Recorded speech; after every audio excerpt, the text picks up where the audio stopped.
Paraqitja grafike të dhënave, e vlerave që ne kemi të paraqitura, po them në një tabelë të caktuar ose dhe jo vetëm, është një element mjaft i rëndësishëm në pasqyrimin e tyre në një, po them, në një mënyrë më të shkurtër.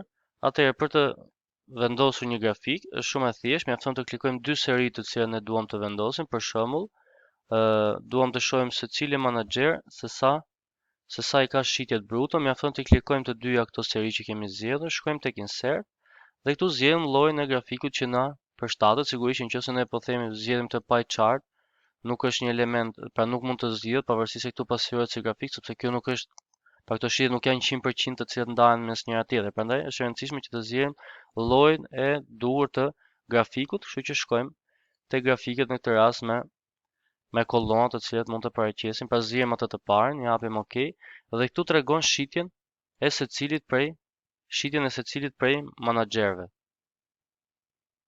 Pra emrin përkatës të secilit prej tyre. Pastaj këtu mund të modifikojmë titullin e grafikut, për themi shitjet bruto sipas menaxherëve.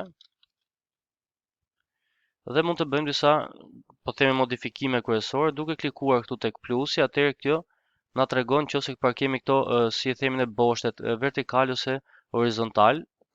Pra nëse nuk i duam boshtet, mjafton ti klikojmë këtu dhe i heqim fare, ose nëse nuk duam paraqitur njërin prej boshteve, pra vlerat që kanë këto boshtet, supozojmë në atë horizontal, pra emrat që heqim poshtë, ose në aspektin vertikal duke hequr numrat, po përgjithsisht sigurisht që duhet të lihen që me qëllim që të kuptohet. Nëse duam që ta kemi titullin në këtë rast të paraqitur, pra të boshteve, nëse duam që këtu po themi ta cilësojmë të shitjet bruto, dhe këtu të shënojmë emrin e menaxherëve.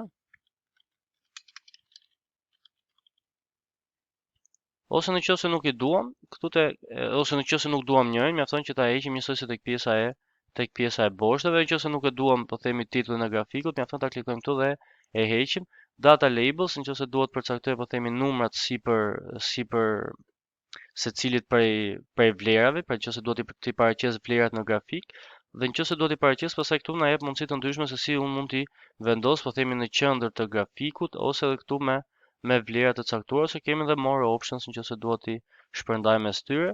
Data table, nëse duhet të dhënat jenë të vendosura poshtë në një tabelë, këtu nuk duken shumë qartë pasi është numri shumë i lartë i menaxherëve. Nëse duhet përcaktoj edhe gabimin, pra cili është marzhi i gabimit këtu sipër.